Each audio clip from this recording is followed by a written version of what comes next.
According to a 2024 study in the British Journal of Health Psychology, there is a behavior so common it now has a clinical name: revenge bedtime procrastination, the deliberate sacrifice of sleep to reclaim personal time.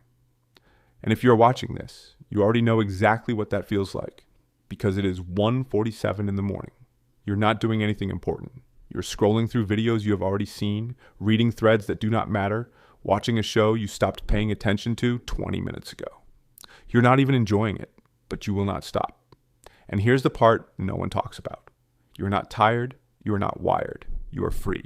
For the first time all day, no one needs anything from you. No one is asking, expecting, pulling. The silence is yours. And closing your eyes means giving that up. So you stay awake, not because you are avoiding sleep, but because sleep means tomorrow, and tomorrow does not belong to you. So when did this start? When did staying up too late become the only way you feel like yourself? You were not always like this. There was a time when sleep just happened. You were tired, you closed your eyes, you were gone.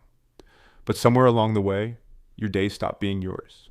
Maybe it was the job that ate your mornings and your evenings. Maybe it was the kids who needed you from the moment they opened their eyes until the moment they finally closed them. Maybe it was the relationship where your needs always came second, or the family where your time was never really your time. You gave your hours away one by one, to bosses, to obligations, to people who never once asked how much it cost you. And somewhere in all that giving, you stopped existing as a person and started functioning as a role. Parent, employee, partner, caretaker, the machine that keeps everything running. Until the house went quiet, everyone asleep, phone finally still. And in that silence, something in you woke up. Not energy, not motivation, something older than that. A need. A stubborn, aching need to exist for yourself, even if it was only for a few hours, even if it came at a cost. That need? That is not a lack of discipline. Your brain is doing something very specific. Psychologists Edward Desai and Richard Ryan spent decades developing what they call self-determination theory. At its core, the theory identifies three fundamental human needs: autonomy, competence, and relatedness. When any of these are chronically unmet, your psychology does not just accept the deficit, it fights back. And for most people who stay up too late, the missing piece is autonomy, the feeling that your choices are your own, that your time belongs to you. Dr. Floor Kroos at Utrecht University was the first to formally study this in 2014. She found that bedtime procrastination was not about poor self-control. People who did it often had excellent self-control during the day. That was the problem. They spent all day controlling themselves for everyone else, and by nighttime, the only rebellion left was refusing to sleep. Your nervous system is not malfunctioning. It is reclaiming something that was taken from you, one stolen hour at a time. But here is the question that matters. Where did you learn that your time was not yours in the first place? For a lot of us, it started young. Maybe you grew up in a house where someone else's mood set the schedule, where Saturday mornings were not for cartoons. They were for staying quiet because someone was in a bad mood, where your free time could be interrupted at any moment by a chore, a lecture, a fight that had nothing to do with you. Psychologist Patricia DeYoung describes how children in these environments develop what she calls a borrowed sense of self. You learned early that existing for yourself was selfish, that wanting your own time was a luxury you had not earned. So you adapted. You became useful. You became the one who anticipated, who adjusted, who made themselves small so everything else could run smoothly. And now, decades later, the only time you allow yourself to exist without justification is when everyone else is unconscious. That is not a bad habit. That is a survival pattern, finding the only window it can. But here's where it gets honest, because not all late nights are created equal. The National Institutes of Health report that chronic sleep deprivation increases your risk of cardiovascular disease by 48%, and adults sleeping less than 6 hours a night have a 13% higher mortality risk. Your body does not care why you are awake. It just knows the damage. But here's what the sleep studies never acknowledge.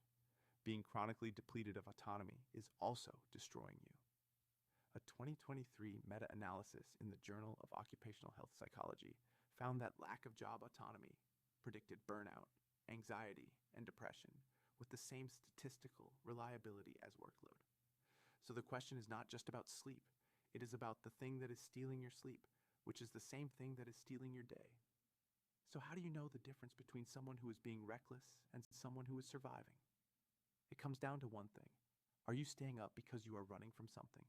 Or because the night is the only place you can run toward yourself?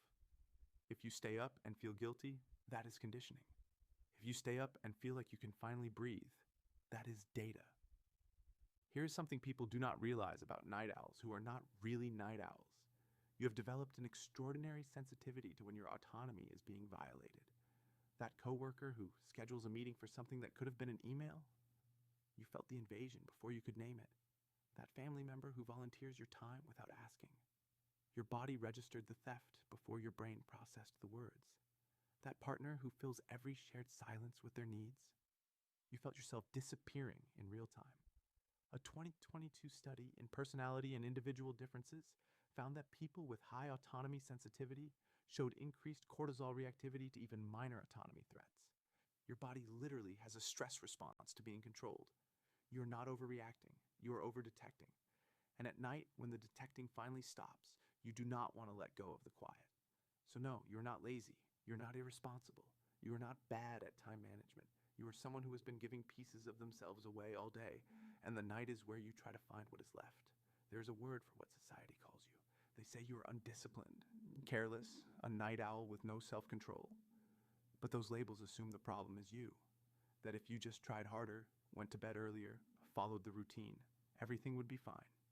Here's a different word: reclamation. What you are doing at 2 a.m. is not wasting time, it is reclaiming it. The difference between insomnia and revenge bedtime procrastination is intent. Insomnia is your body refusing to sleep. This is your soul refusing to let go of the only hours that feel like yours. You're not sitting in the dark because you're broken. You're sitting in the dark because the dark is the only place no one has claimed yet. Your phone screen is not a distraction. It is a campfire. The last warm light in a day that belonged to everyone but you. And that scroll, that aimless, purposeless scroll through nothing, that is not nothing. That is you, existing without a task list, without a role, without a demand, just you. And that version of you deserves more than stolen hours between midnight and 3 a.m. If you're watching this wondering whether something is wrong with you, I need you to hear this. There's nothing wrong with you. You are not broken. You are not lazy. You are not incapable of discipline. You are someone who learned that the only safe time to be yourself was when no one was watching. And instead of letting that truth crush you, you found a way. It is not the healthiest way. You know that. But it is yours. And right now, that is what matters. The real fix is not a better nighttime routine. It is a life that gives you what the night gives you during the day. Desai and Ryan's research is clear. When autonomy needs are met during waking hours, bedtime procrastination drops significantly.